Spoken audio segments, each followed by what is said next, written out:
once we got together, we were extremely codependent, and it was like almost like we were just kind of hoping one of us was doing well when the other was doing bad, so that we could take care of each other, you know. And if it ever got to the point, and it did many times, where one of us was at a low point and so was the other, then it was just like, yeah, we were screwed.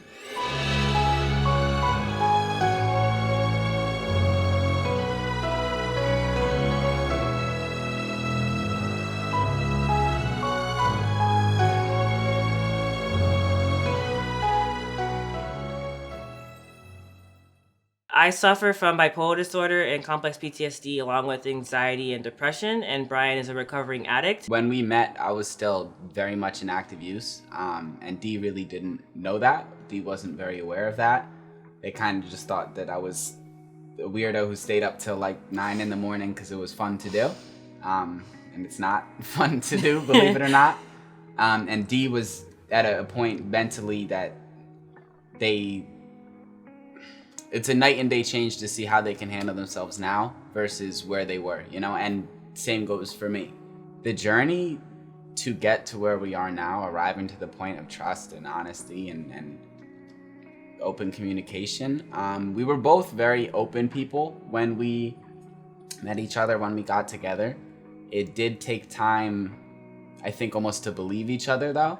Like, we were pretty honest off the rip, but I think we both kind of like had a lot of insecurities with ourselves that made us think this person is like has ulterior motives, or this person isn't exactly who they say they are. And then through seeing action, you know, a lot of people can say words and say they're being honest, but when you see actions repeat themselves and actions mimic the words that someone's saying, that speaks way more than hours of conversation can. But we also dealt with an abortion, and that was, it definitely showed us what we can handle in terms of emotional stress and trauma. The fetus came out on the couch, and Brian had to carry it to the bathroom to toss it in the toilet. And like, that was something that like really messed us up for a really long time.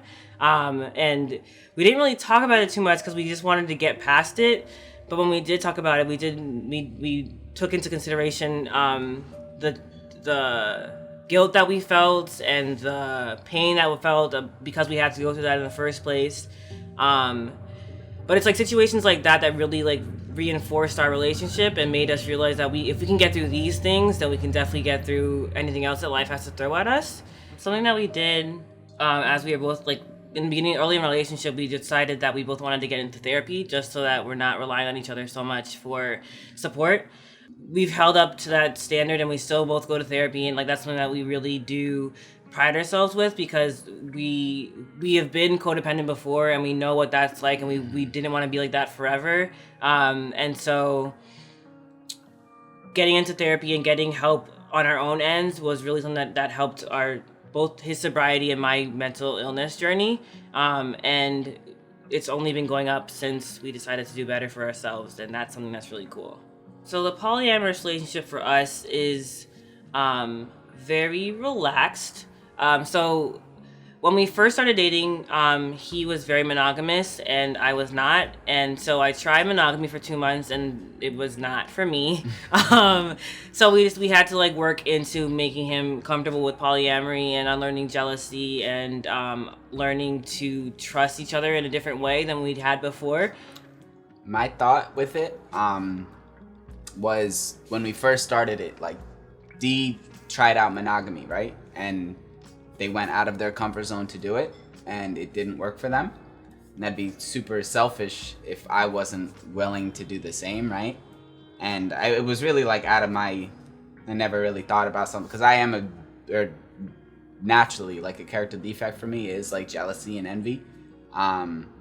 And it's still like, it's a superhuman emotion. So it's still something that like, even at this point in our relationship, I feel it, and Dee's felt it much less than I do, but Dee's felt it. And that's why with the polyamory aspect of our relationship, it's very important for reassurance and boundaries. You know, we had to figure out what our boundaries were early, and that took time. Like, we didn't get into it and just like hit the road running, and we're still figuring it out. And that's like kind of a fun aspect to it, you know, and like we're just both very open and keep communication and our feelings up front, you know, don't really hide anything.